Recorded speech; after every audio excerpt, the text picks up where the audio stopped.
Here's something to chew on, Ontario. The Rose City, aka Welland, was the place where the rails meet the water. Original population 1871, 1,110. Population as of 2021, 55,750. Now, Welland is a case study in transition politics. What I mean by that is it's a city with a strong NDP legacy, but with a weakening hold. I mean, it's a place where you got growing conservative presence and no clear liberal role. Add in judicial gaps, municipal inefficiency, and social economic stress, and you have a volatile mix that's ripe for political realignment within the next 2 election cycles. That's why I'm making this post, because that's important. This city has been an NDP stronghold now for nearly 50 years, Ontario. You see, prior to 1975, Welland was a pretty industrious and conservatively progressive place. Then there was an election, and Welland bought the promise of a man who claimed that the future starts today, and all of that changed. 50 years later, as you can see in 2025, Welland is known now as a welfare city. I mean, it's one with good social programs and financial assistance availability, but it's also one with an aging hospital and healthcare infrastructure in need of a boost, rent and housing inaffordability, and a reliance on small business and consumer retail economics, while still clinging to a vestigial legacy image. Unfortunately for all of us, we are in fact living in a post-canal Welland, and our city struggles with its identity. Now, Jeff Birch's hold is notable but weakening. His share of the vote slipped from 44% in 2018 to 39% in 2022 before regaining some lost ground to capture 42% in 2025. Now, this is stable retention, but it's consistently under 50%, meaning that the NDP isn't winning big. They're winning by default in a fragmented field. And why? Conservative resurgence, obviously. At the federal level, you got Fred Davies. Now, Fred Davies' trajectory is more interesting because his federal conservative aligning base has grown sharply, 37.6% in his first election to 42.8% in 2025. This suggests that the NDP's dominance in Welland is at risk federally and could over time weaken provincially too if conservatives can consolidate support. Traditionally a liberal zone federally, having it become conservative now is huge. It means that what used to be a liberal ballast against the NDP is now feeding conservative strength. Now this mirrors the tri-axis model that I've discussed in other posts. But let's break it down further. Electorally speaking, in 2025, Birch received 20,408 votes, and a total of 27,977 votes were cast against him. Of the 48,385 votes cast, Birch netted 42.18% of the popular vote. In 2022, Birch received 16,380 votes, and a total of 24,848 votes were cast against him. Of the 41,208 votes cast, Birch netted 39.7% of the popular vote. In 2018, Birch received 21,618 votes, and 27,256 votes were cast against him. Of the 48,874 votes cast, Birch netted 44.23% of the popular vote.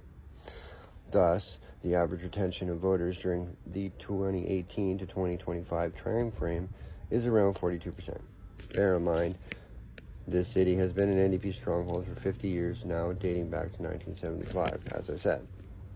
Now, Cindy Forrester, who was MPP before Birch, defeated her PC opponents with an average of 6,906 votes. Birch, on the other hand, defeated his PC opponents with an average of 2,158 votes. That is a 52% difference between Forrester and Birch, perhaps again reflective of the NDP's influence in decline. Interestingly, the GPO netted an average of 1,643 votes, or 3.56% of the popular vote from the same time period from 2018 to 2025. So they've consistently held on to 4% of the voting public. That's interesting. Federally, We see the same things with the Conservatives and a revolving NDP Liberal axis of opposition. In 2025, Fred Davies received 36,702 votes, and there were 40,060 votes cast against him. Of the 76,752 votes cast, Davies netted 47.81% of the popular vote. A stunning reversal from 2022 when he received 37.63% of the vote and lost to his Liberal opponent.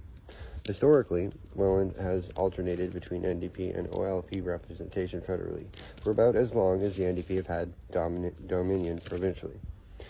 On the one hand, we have centrist-left voters who prioritize social economies, think healthcare, housing, jobs, and on the other hand, we have centrist-right voters who prioritize security and education. Now, this split identity explains why Welland can support an NDP MPP while seeing conservative traction federally at the same time. Whoever can bridge this ideological split in Welland could very well break the NDP hold. You see, there are a few problems here. Number one, you got municipal bloat. 2 councillors per ward looks inefficient to me. Reducing this to 1 and increasing the salary appropriately for the workload could, in fact, support the funding of more judges, which would tie local government waste to judicial undercapacity. Now, this is an accountability link that most overlook.